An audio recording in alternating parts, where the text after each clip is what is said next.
5150 3 times. Do y'all know what that is? 51, I love the people nodding, these people in recovery. 5150, for those of you that don't know, is where you lose your rights for 72 hours and they put you in a glass fishbowl because they think that you're a danger to yourself or to other people. 3 times. So here, on my last 5150, as I was being discharged, the nurse hands me back my belt and my shoelaces, because they don't want you to hang yourself. And then he says to me, "Would you like your vacuum cleaner back?" What? He goes, "Yeah, you're in a relationship with her, you said, and you wouldn't let us admit you without her."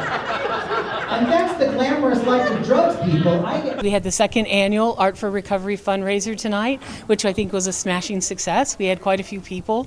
We had a wonderful recovery comedian, Ant, headline the show, and then we had 4 clients who spoke to various stages of their recovery and what Living Free has done for them and how their lives have improved and changed with our help and with their own effort, of course.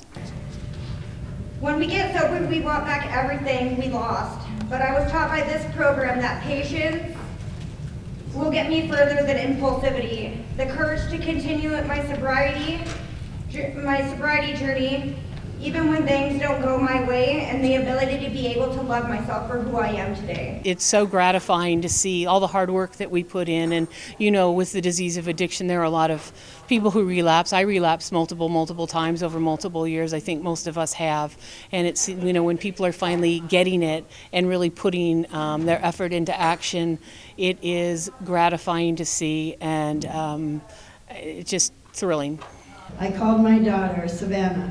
She was so happy to hear my voice. She immediately came and picked me up. When I got into her car, she burst into tears and showed me the missing persons flyer with a picture of me on it. That hit me hard. I didn't realize I was missing and that everyone was looking for me.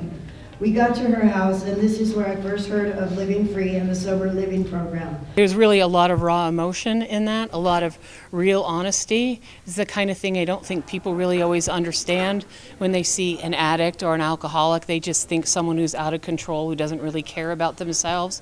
And I don't think they really understand a lot of the underlying triggers, and then how their lives perpetuate the addiction and how hard it is to, I think they know how hard it is to stop. They see that, but from that perspective, to stay stopped for good, it's a struggle.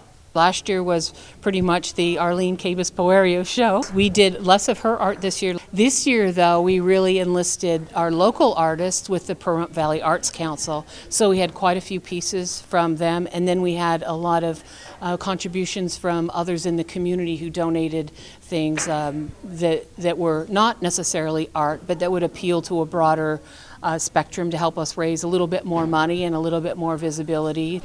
The funds go to support we deliver a lot of pro bono and discounted treatment services, so it goes to cover a lot of that.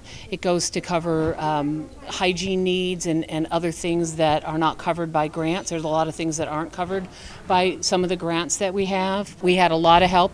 Ski, Estate 411 Auctions, he's helped us the last 2 years for free food, basically.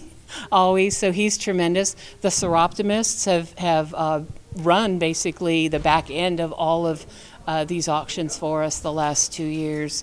So the artists who donated their art, there were a number of people who donated packages of goods and services, for which we're very grateful. So all of these things are their contribution to our efforts, and I take it as a very positive recognition, and I'm very appreciative for everything that everyone has done in town to support us.